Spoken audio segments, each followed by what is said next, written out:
Okay, let us see the 15th question of the exercise. Question says, a straight highway leads to the foot of a tower.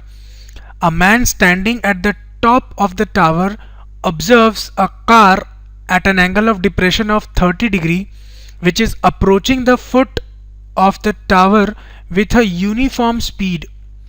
Now 6 seconds later the angle of depression of the car is found to be 60 degree. Find the time taken by the car to reach the foot of the tower from this point. Question क्या है समझिए अच्छे से. ये एक tower है,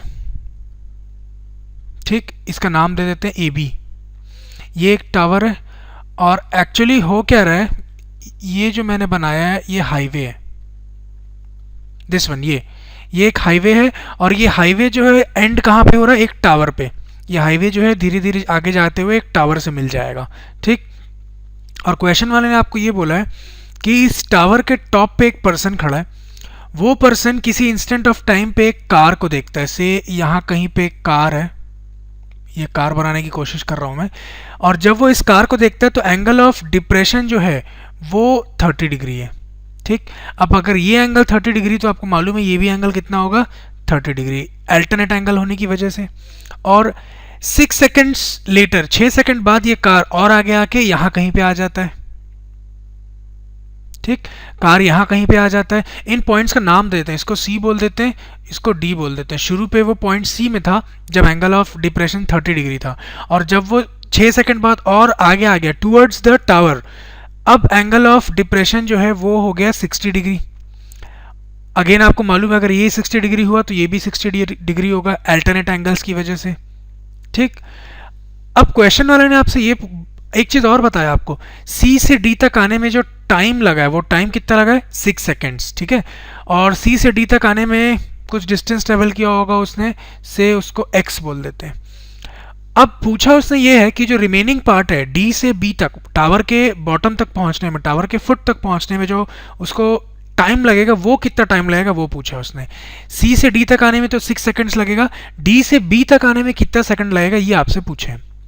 तो एक काम करते हैं, D से B तक कुछ डिस्टेंस होगा से y एज्यूम कर लेता हूं मैं, ठीक है. ये क्वेश्चन में जो जो बताया वो मैंने पूरा बना के समझा दिया आपको. अब सॉल्व कर रहा हूं मैं यहाँ पे. देखिए सबसे पहली बात तो ये उसने बोला है कि जो कार है वो यूनिफॉर्म स्पीड से आ रहा है. आप देख सकते हैं यूनिफॉर्म स्पीड का मतलब ये कि स्पीड कभी वेरी नहीं होगा. जिस स्पीड से वो C से D तक पहुंचा है उसी स्पीड से वो D से B तक भी पहुंचेगा. तो पहले एक काम करते हैं, C से D तक किस स्पीड से पहुंचा है वो देख लेते हैं. वी नो दैट स्पीड क्या होता है, स्पीड होता है distance upon time, distance upon time. तो जो स्पीड होगी कार की यूनिफॉर्म स्पीड वो कितनी होगी, देखिए C से D तक डिस्टेंस कितना है, मैंने x एज्यूम किया तो x ले लीजिए, अपॉन टाइम C से D तक आने में कितना लगा है वो उसने बोला है 6 सेकंड, अपॉन 6 कर दीजिए. तो स्पीड जो है वो क्या है, x/6 मीटर्स पर सेकंड. इस स्पीड से कार आगे आ रहा है तो ऑब्वियस है D से B तक भी वो इसी स्पीड से आएगा क्योंकि स्पीड कांस्टेंट है. अब हमको ये पता चल गया है D से B तक कौन से स्पीड से आएगा. अगर हमने डिस्टेंस निकाल लिया D से B तक तो डिस्टेंस और स्पीड से आप टाइम निकाल सकते हैं, ठीक. बस वही काम करना है. तो दो राइट एंगल ट्रायंगल दिखेंगे आपको, देखिए एक छोटा ABD right angle at B और एक बड़ा ABC again right angle at B, ठीक. तो पहले मैं छोटा ट्रायंगल ले लेता हूँ. इन राइट ट्रायंगल ABD, ठीक है, where angle B is 90 degree. इस छोटे ट्रायंगल में आप एक चीज देखिए, ये आपका एंगल है था 60 डिग्री, इसके हिसाब से ये परपेंडिकुलर है. टावर की हाइट कुछ हाइट होगी से उसको h ले लेता हूं मैं, और ये बेस है BD y. तो अगेन परपेंडिकुलर और बेस की बात हो रही है तो आपको tan थीटा लेना पड़ेगा. Therefore tan of 60 degree is equal to AB perpendicular upon BD, AB upon BD. AB को मैंने h एज्यूम किया और BD मैंने y एज्यूम किया है, ठीक. And we know that tan 60 degree is √3, so √3 equal to h upon y, which gives us h as √3y. h हमको पता चल गया √3y, इसको आप इक्वेशन 1 बोल दीजिए, ठीक.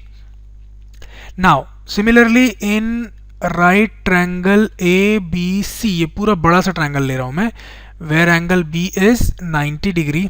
फिर से आपको tan 30 डिग्री लेना पड़ा, क्योंकि ये परपेंडिकुलर आपके पास है h और ये बेस पूरा BC जो है वो कितना होगा y प्लस एक्स। तो मैं यहाँ पे लिखूंगा tan 30 degree is equal to AB over BC which is again equal to h upon BC is x plus y और y plus x जैसा लिख लीजिए, मैं x plus y लिख देता हूँ।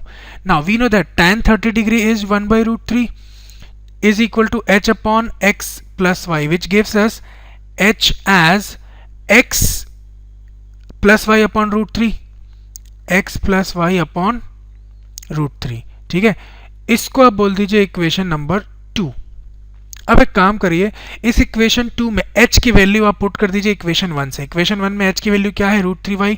यहाँ पे मैं कर रहा हूँ substituting the value of equation 1, I mean the value of h from equation 1 in equation 2 we get h की जगह मैं लिखूंगा root 3y is equal to x plus y upon root 3।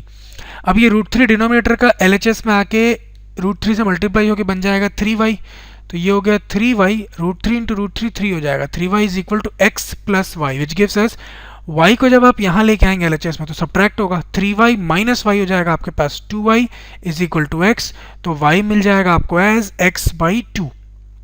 अब आपको ये पता चल गया जो डिस्टेंस है D से B तक वो कितना है y, जो रिमेनिंग डिस्टेंस उसको ट्रेवल करना है कार को वो कितना है x बाई 2।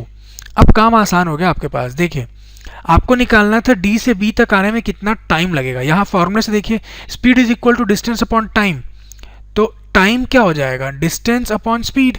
टाइम को मैं LHS में लेके जाऊंगा और स्पीड आ जाएगा नीचे। Therefore time is equal to distance कितना ट्रेवल करना है D से B तक y, और y की वैल्यू कितनी है x बाई 2, ये डिस्टेंस है, अपॉन स्पीड कितना। देखिए स्पीड तो यूनिफॉर्म है, क्वेश्चन में गिवन था, और यूनिफॉर्म स्पीड हमने निकाल के रखा है x बाई 6, तो यहाँ पुट कर दीजिए x बाई 6। अब जब आप सॉल्व करेंगे तो x से x कैंसिल हो जाएगा, ये 6 ऊपर आएगा, 6 बाई 2 बन जाएगा आपके पास 3। तो 3 सेकेंड्स टाइम लगेगा किसको, कार को D से B तक आने में। जो रिमेनिंग डिस्टेंस है टावर के फुट तक पहुंचने के लिए, उस तक पहुंचने में जो टाइम लगेगा कार को वो कितना है, 3 सेकेंड्स। एक लॉजिक और लगा सकते थे आप यूनिटरी मेथड मैथ्स का। देखिए अगर x डिस्टेंस ट्रेवल करने में उसको टाइम लग रहा है 6 सेकेंड्स, उसने बोला क्वेश्चन वाले ने यहाँ से यहाँ तक आने में टाइम कितना लगा उसको 6 सेकेंड्स, तो x डिस्टेंस ट्रेवल करने में अगर 6 सेकेंड लगा है, मैं यहाँ लिखता हूँ x डिस्टेंस ट्रेवल करने में टाइम कितना लगा 6 सेकेंड्स, तो ये जो y की वैल्यू है वो कितनी आई, x बाई 2, तो x बाई 2 ट्रेवल करने में कितना टाइम लगेगा, 3 सेकेंड्स। x डिस्टेंस ट्रेवल करने में लगा 6 seconds, therefore for travelling x by 2 time कितना लगेगा, 3 सेकेंड्स। आप x का हाफ कर रहे हैं x बाई 2, तो 6 का भी हाफ करना पड़ेगा, 6 बाई 2 दैट इज 3 सेकेंड्स। तो आप ऐसे लॉजिक से भी कर सकते हैं यूनिटरी मेथड से, या फिजिक्स में आपने फार्मूला पढ़ा है या मैथ्स में ही पढ़ा आपने स्पीड डिस्टेंस टाइम का फार्मूला, इससे भी सॉल्व कर सकते हैं।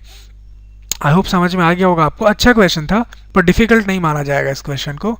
सो this completes our solution. Let us move on to the last question of this exercise.